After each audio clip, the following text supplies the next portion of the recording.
Did you know this scene in Independence Day was filmed with real fire? That may seem obvious, but the fire moves through the city, while in reality it would move up towards the sky. To achieve this, the filmmakers turned the miniature city on its side, so when they lit the fire, it would roll up through the city. This is just one of 12 facts we have in this video, so stay tuned to the end and let me know how many of these you knew in the comments. This sequence in the movie Twister took 6 months to make. This is one of those movies that even though it was made in 1996 before CGI was that advanced, it still looks really good. It includes a fully CGI house rolling onto the street that had to be hand animated by an artist frame by frame, and took around 6 months to complete. One of the few times Christopher Nolan has done a fully CGI shot is not where you'd expect it. It takes place on Miller's planet in Interstellar, and while they did film most of these shots on location in actual water, there's a shot here that is fully CGI. All the water, the entire background, and of course the robot case are all 3D elements. It's just a good example of combining CGI and practical photography seamlessly. In order to remove blue screens in 1977 for Star Wars, the filmmakers had to expose the film 5 different times in an intricate process. The first was with a blue filter, then project that onto black and white film, then put a red filter on it and project that onto black and white film, then combine the 2 black and white films to get what's known as a female matte that can be placed over your camera to block light, essentially creating a transparent background.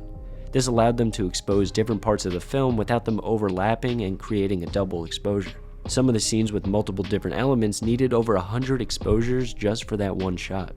I have a full video on my channel breaking down the different effects in Star Wars, so if you're interested in that, it will be linked below the like button in the description. In 1964, Stanley Kubrick sued the team behind Failsafe for copying his own film Dr. Strangelove. While each film has different tones, both essentially have the same plot. Kubrick settled in court for having Failsafe delayed until his own film left theaters, essentially destroying its box office debut and pushing his film to be the definitive one against the nuclear age. The Cleav Man effect in Terminator 2 was a real practical cable-activated arm and bodysuit that could be controlled on set. The liquid metal effect was also practical. They scanned Robert Patrick's head to be made into a model and then carefully sculpted it into a wearable mask that could be controlled remotely for eye and jaw movements.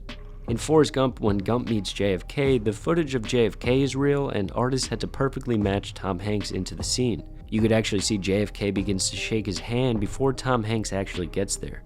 It's a small mistake, but once you noticed it, you can't unsee it. In Parasite, most of the time the house is extended using CGI.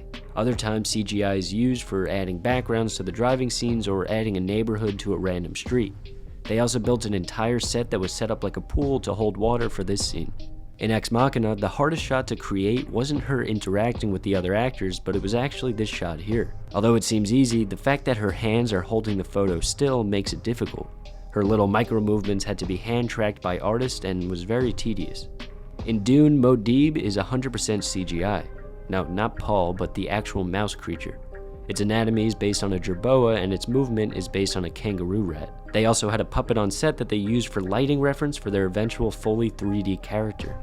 In Tenet, the actors are running down this hill, but in the film they're moving backwards through time. If you look at the gravel, you can see that it's moving in reverse. Instead of having the actors run backwards up the hill and then reversing the footage, the gravel is actually CGI and added on top after the fact.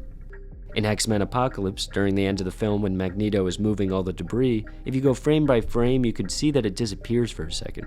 It's obviously very small and you probably won't notice it in motion, but it's still just funny it's in the final movie.